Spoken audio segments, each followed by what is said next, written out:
सर्वप्रथम उहाँ भगवान अरहत सम्यक सम्बुद्धलाई वन्दना। अरिय दकिला युट्युब च्यानल हेरेर बसिराख्नुभएका तपाईँ सम्पूर्ण दर्शक महानुभावहरूलाई हार्दिक स्वागत गर्दछु।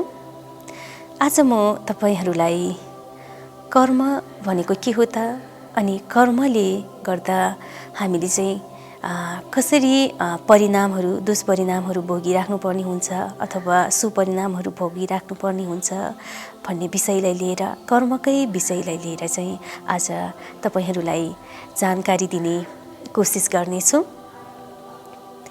सर्वप्रथम कर्म पालीमा भन्यो भने यसलाई कम्म, नेपालीमा कर्म र इङ्ग्लिसमा एक्सन भनेर भनिने हुन्छ। अब यो काम तपाईँ हामीले हरेक दिन प्रत्येक दिन कामहरू गरिराखेकै हुन्छौँ। एक विद्यार्थीले, एक प्रोफेसरले, एक टिचरले अनि एक घर गृहिणीले अथवा सरसफाइ गर्ने व्यक्तिले, हरेक व्यक्तिले, हरेक मानिसहरूले आफ्नो ठाउँमा आफ्नो क्षेत्रबाट विभिन्न किसिमका कर्महरू गरिराखेकै हुन्छन्, कामहरू गरिराख्नु भएको हुन्छ र हामीले पनि गरिराखेकै हुन्छौँ। अब यो विभिन्न किसिमका हामीले कामहरू गर्दाखेरि जहाँ जस्तोसुकै ठुलो ठुलो अफिसहरूमा गरे पनि सानो सानो सरसफाइदेखि लिएर सानो सानो कामहरू जे गरे तापनि यो कर्म गर्दाखेरि, काम गर्दाखेरि भनेको चाहिँ हाम्रो 3 द्वार नै युज भइराखेको हुन्छ अथवा त्रिद्वार प्रयोग भइराखेको हुन्छ। अब ती त्रिद्वार भनेको चाहिँ के हो त भन्दाखेरि एउटा मानसिक तत्त्व, एउटा शारीरिक तत्त्व र एउटा अर्को वाचसिक तत्त्व। अर्थात् शारीरिक तत्त्व भन्ने बित्तिकै जुन शरीरद्वारा गरिने कामहरू, अनि वाचसिक तत्त्व भन्ने बित्तिकै वचनले बोलिने बोलीहरू र मानसिक तत्त्व भन्ने बित्तिकै मनले सोचिने कुराहरू, विचारहरू गरेर यसरी यो 3 द्वारबाट हामीले काम गरिराखेका हुन्छौँ। चाहे अफिस जाओस्, चाहे अफिस नगइकन घरमै बसोस्, चाहे स्कुल जाओस्, चाहे घरमै बसोस् अथवा कलेज जहाँ जुनसुकै ठाउँमा गए पनि नगए पनि हामीले तर कर्महरू चाहिँ गरिराखेका नै हुन्छौँ। घरमै बस्दाखेरि पनि कर्म गरिराखेका हुन्छौँ, बाहिर जाँदाखेरि पनि कर्म अर्थात् काम गरिराखेका हुन्छौँ। के काम त भन्दाखेरि हाम्रो इन्द्रियहरू मार्फत चाहिँ हामीले यो 3वटा एक्सनहरू, कामहरू गरिराखेका हुन्छौँ। शरीरले गरिने कामहरू जुन राम्रो काम गर्यो भने चाहिँ त्यसमा हामीलाई कुशल फाइदा हुने हुन्छ, नराम्रो काम गर्यो भने चाहिँ अकुशल बेफाइदा हुने हुन्छ। अब शरीरले गर्ने कामहरू चाहिँ के हो त, हैन, के हुन् त भन्दाखेरि चाहिँ अब शरीरले के काम गर्नुहुन्छ त तपाईहरूले यसो आफैलाई विचार गर्नुहोस्। के काम गर्छौँ त हामीले शरीरले? अरूलाई सहयोग गरिदिने, पकाउने, सरसफाइ गर्ने, धुने, त्यस्तै यावत विविध किसिमका कामहरू हामीले शरीरद्वारा गर्छौँ। त्यस्तै वचनद्वारा पनि मिठो बोली वचन बोलेर, मिठो बोलीले अरूलाई स्वागत सम्मान गर्ने, अरूको जुन मिठो बोली, सत्य बोलीले अरूको विश्वास जित्ने, अनि जुन पब्लिक रिलेसन, हाम्रो सामाजिक जुन सम्बन्धहरू हुन्छन् त्यसलाई अगाडि बढाउने यो बोलीले गर्दा नै हुने हो। र त्यस्तै गरी मनले पनि अदृश्य रूपमा हामीले के सोचिरहेका हुन्छौँ। घरमा बस्दाखेरि पनि, बाहिर जाँदाखेरि, इभन सुत्दाखेरि पनि त हामीले विभिन्न किसिमका कुराहरू मनमा त्यो सोचिराखेको, कल्पनाहरू आइराखेकै कारणले हामीले सपना राख्ने हुन्छौँ। त्यसैले हामीले चाहिँ यो शरीर, वचन र मन जन्मेदेखि नमरुन्जेलसम्म यो त्रिद्वारबाट काम गरिराखेकै हुन्छ। अनि कुशल कहिले राम्रो काम हुन जान्छ त कहिले नराम्रो काम हुन जान्छ।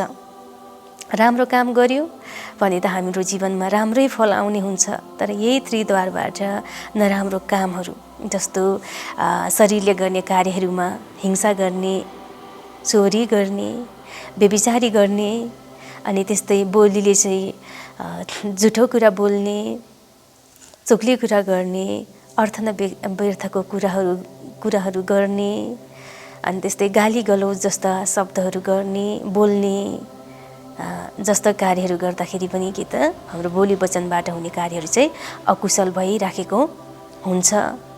अनि त्यस्तै मानसिक तत्त्व चाहिँ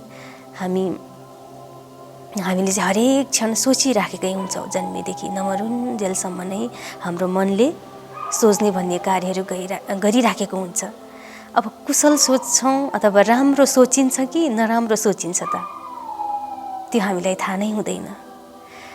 सोचेर हिँडिरहेको हुन्छौँ, गरिरहेको हुन्छौँ, हिँडिरहेको हुन्छौँ, कहिलेकाहीँ के सोचिराखेको अरे थाहै नभएर हिँड्दै पनि भ्वाक्क ठोकेपछि ला मलाई त यस्तो पो भयो, यस्तो सोचिरहेको थिएँ, यस्तो ठोकिन पुगेँ भनेर झस्याङ्ग होस आएको जस्तो पनि आभास हुन्छ। अहिले तपाईँहरूले पनि यो भिडियो हेर्दै हुनुहुन्छ, यो भिडियो हेरिराख्नु भएको समयमा पनि के तपाईँको मन यही भिडियोमा मात्रै, जुन सुनिराख्नु भएको हेरिराख्नु भएको दृश्यमा मात्रै कन्सन्ट्रेट छ त? पक्कै पनि छैन होला। यताउता जाने कता छिनछिनमै यो मनको स्वभावै यही हो कि चेन्ज परिवर्तन भइराख्ने हुन्छ। त्यसैले यस्तो परिवर्तनशील यो मनले पनि के किसिमका सधैँ राम्रो मात्रै विचार आए त हुने, नराम्रो विचार कल्पनाहरू गरिराख्ने हुन्छ। पापमा नै बढी रमाउने हुन्छ। त्यसैले भगवान बुद्धले पनि भनिराख्नु भएको छ कि यो हरेक व्यक्तिका मन चाहिँ कुशल राम्रो मार्गमा राम्रो सोच्नमा रमाउनुको सट्टा पनि नराम्रो सोच्नमा बढी रमाइरहेको हुन्छ। त्यसैले चाहिँ भगवान बुद्धले आफ्नो मनलाई चाहिँ होसमा राख्नु भनेर भन्नुभएको छ। यसले मनले गर्ने पनि, मनले सोच्ने भनेको पनि एउटा कर्म हो। मनले सोचेर नै त वचनले बोलिन्छ अनि शरीरले गर्ने कार्यहरू गरिन्छ, हैन? त्यसैले चाहिँ यो मनले सोच्नु भनेको पनि एउटा कर्म हो, काम हो, हामी ह्युमन बिइङहरूको काम हो भने यो त हामीले दिनदिनै डेली गरिरहेको हुन्छौँ। यदि यो मनले नराम्रो विचारहरू सोच्यौँ, मनमा चाहिँ रिस लिएर लोभ, अहङ्कार, हैन, घमण्डी यस्ता अकुशल भावनाहरू, अकुशल विचारहरू लिएर चाहिँ हामीले यस्तो कुराहरू सोच्यौँ भने, त्यसरी नराम्रो विचारहरू लिइराख्दाखेरि पनि अकुशल कर्म अथवा नराम्रो कर्म गरिराखेका हुन्छौँ। बाहिर मान्छेले देख्दैनन्, बाहिरले देखोस् कि नदेखोस्, तर आफ्नो भित्री मनले नै यसरी नराम्रो कर्महरू गरिराख्दा, नराम्रो सोचाइहरू सोचिराख्दाखेरि समेत पनि त्यहाँ नराम्रो अथवा अकुशल हामीले चाहिँ राम्रो कमाउनुको सट्टा पनि नराम्रो चिजहरू चाहिँ जम्मा गरिराखेको हुने रहेछौँ। त्यसैले हामीले चाहिँ मानसिक कार्य पनि, मानसिक कर्मलाई पनि शुद्ध, सबभन्दा पहिला यो मानसिक कर्मलाई शुद्धि बनाउन सक्यौँ भने हाम्रो जीवनमा चाहिँ सुख आनन्दी हुने हुन्छ। र मानसिक जुन कर्महरूलाई, मानसिक सोचाइहरूलाई हामीले शुद्धि, सफा बनाउन सक्यौँ। जस्तो कि स्वच्छ निर्मल पानी, शुद्ध पानी पिउँदाखेरि कोही कसैको जीवनमा पनि हानि नहुने, विनाश नहुने, सबैलाई राम्रो हुने हुन्छ त। चित्तलाई पनि त्यस्तो बनाउन सक्यौँ भने आफूलाई पनि राम्रो, परजनलाई पनि राम्रो, सबका लागि हित हुने हुन्छ। त्यसैले सबभन्दा पहिला आफ्नो चित्तलाई शुद्ध गर्नु एक मानसिक कुशल कर्म हो। अनि जुन त्यो चित्त शुद्ध भइसकेको मानसिक कुशल कर्मले नै निर्देशित जुन आइडिया अथवा निर्देशित गाइड गरिरहेको हुन्छ, अनि त्यही अनुसारै फेरि वचनले पनि त्यस्तै बोलीहरू बोल्ने हुन्छ। त्यसैले मन शुद्ध भएर चाहिँ हामीले बोल्यौँ भने वाचसिक वचनले बोल्ने कार्यहरू पनि, बोलीहरू पनि शुद्ध हुने हुन्छ। अनि वचनले बोल्ने बोलीहरूमा शुद्ध भयौँ भने हाम्रो वाचसिक कर्म पनि शुद्ध हुने हुन्छ, राम्रो हुने हुन्छ। अनि यो राम्रो कर्मको फल चाहिँ हामीलाई यो जन्ममा पनि र अर्को जन्ममा पनि हामी सँगसँगै नै आउने हुन्छ। त्यस्तै गरी शारीरिक कर्महरू पनि, अनि जब मन शुद्ध भइसकेपछि शारीरिक कर्म, शरीरले गर्ने कार्यहरू पनि शुद्धि हुने हुन्छ। अनि हामीले हिंसा नगर्ने, हैन, अनि चोरी नगर्ने, व्यभिचारी कर्महरू नगर्ने, अरूलाई चित्त दुख्ने कुराहरू नभन्ने, अरूलाई पिट्ने कुट्ने त्यस्तो कुनै पनि कार्यहरू नगरिसकेपछि हाम्रो शरीरले गर्ने शारीरिक अवस्था पनि शुद्ध हुने हुन्छ। यसरी यो त्रिद्वार शुद्धि भएर चाहिँ तपाईँ हामीले काम गर्न सक्यौँ भने साँच्चीकैको कुशल कर्म पुण्य चाहिँ कमाइराखेको हुन्छ भनेर भगवान् बुद्धले भन्नुभएको छ। त्यसैले चाहिँ भगवान् बुद्धले के भन्नुभएको छ त भन्दा सबै सत्ता कम्मा सक्का, अर्थात् सम्पूर्ण सत्व प्राणीहरूको कर्म नै आफ्नो सम्पत्ति हुन्। यो धन दौलत जति पनि खेत बारी धन सम्पत्तिहरू विभिन्न गाडी गरगहना भएर केही हुनेवाला छैन। त्यो सरसामान त्यो गरगहनाहरू त्यो धन सम्पत्तिहरू नमरुन्जेलसम्म मात्रै हो। मरिसकेपछि चाहिँ तिनीहरू हाम्रो साथमा आउने पनि होइन, जाने पनि होइन, लान सक्ने पनि अवस्था छैन। तिनीहरू सबै यो भौतिक जीवनमा सापटी लिएर चलाएको सामान मात्र हो। त्यो धन सम्पत्तिहरू हामीले मर्दाखेरि अथवा हाम्रो परलोकगामी जीवनमा हामीले लान सक्ने अवस्था छैन। तर हामीले हामी सँगसँगै लान सक्ने धन सम्पत्ति भनेको चाहिँ यही शरीरद्वारा गरेको राम्रो कर्महरू, वचनद्वारा बोलेको सही बोली वचन, शुद्ध बोली वचन, अनि मनद्वारा सोचेको कुशल कर्महरू। यदि कुशल गरेको छ भने यो कुशल कर्म राम्रो कर्मको फल हामी सँगसँगै सम्पत्तिको रूपमा लाने हुन्छ। त यदि हामीले नराम्रो कर्म गरेका छौँ, मन पनि अशुद्धि लिएर, वचनले पनि त्यस्तै नराम्रो, शरीरले पनि त्यस्तै नराम्रो कर्महरू गरेका छौँ भने त्यस्तै अशुद्धि कर्महरू मात्रै हामीले चाहिँ हाम्रो जीवनमा सम्पत्तिको रूपमा परलोक जीवनमा लानुपर्ने हुन्छ। त्यसो भएको कारणले गर्दाखेरि अब हामी कुशल सम्पत्ति लिएर जाने कि अकुशल सम्पत्ति लिएर जाने त? यो कसको हातमा छ त? विचार गर्नुहोस् त। तपाईँ हाम्रै हातमा छ के सम्पत्ति लिएर जाने। हामी शुद्ध सम्पत्ति, सफा सम्पत्ति लिएर जाने कि नराम्रो दूषित, जुन बागमती खोलाको दूषित पानी जस्तो सम्पत्ति लिएर जाने? जुन कुराहरू हाम्रै हातमा छ। त्यही भएको कारणले गर्दाखेरि भगवान् बुद्धले सबै सत्ता कम्मा सका, सबै सत्ता कम्मा दायता, सबै सत्ता कम्मा बन्धु रे भनेर भन्नुभएको छ। अब सबै सत्ता कम्मा दायता भनेको पनि यदि हामीले राम्रो काम गर्यो भने त्यो राम्रो कर्मको फल मात्रै हामीले चाहिँ अंश जस्तै लाने हो। जसरी सन्तान छोराछोरीहरूले घरमा अंश लिनको लागि उनीहरू चाहिँ तयारी भइरह हुन्छन्, आफूले राम्रो काम पनि गर्छन् अनि छोराहरूले अंश लिन तयार भइराखेका हुन्छन्। त त्यस्तै नै हामीले पनि राम्रो कर्म गर्यौँ भने राम्रो कर्मको जुन अंशको रूपमा लाने हुन्छ, अथवा हामीसँगै जाने सम्पत्ति भनेको त्यो राम्रो कर्म। यदि नराम्रो कर्म गरेको हो भने नराम्रो कर्म मात्रै तपाईँ हामीले लाने हुन्छ। त्यसैले सबै सत्ता, सबै भन्नाले सबै सत्ता भनेको प्राणीहरू, कम्मा दायता भनेको उनीहरूको अंशियार भनेको आफूले गर्ने आफ्नो कर्म मात्रै हो, अरू कोही पनि होइन। जस्ट लाने के रहेछ त भन्दा शारीरिक कुशल कर्म गरेको भने कुशल कर्म, अकुशल कर्म गरेको भने अकुशल कर्म, वाचसिक कुशल कर्म गरेको भने कुशल, अकुशल भने अकुशल, मानसिक पनि त्यस्तै, यति मात्रै लाने रहेछौँ हैन। अनि सबै सत्ता कम्मा बन्धु हैन भनेर पनि भगवान् बुद्धले भन्नुभएको छ। अब यो भनेको चाहिँ के त भन्दाखेरि सम्पूर्ण सत्वहरूको बन्धु, याति बन्धु, मित्रहरू भनेको नै कर्म हो। आफूले गरेको कर्म नै आफ्नो परम मित्र हो, परम ज्ञाति बन्धु, रिलेटिभ्स हो भनेर भन्नुभएको छ। हाम्रो नाताजनहरू, आफन्तजनहरू चाहिँ हामी नमरुन्जेलसम्म मात्रै उहाँहरूले हामीलाई साथ दिनुहुन्छ, हामीसँगै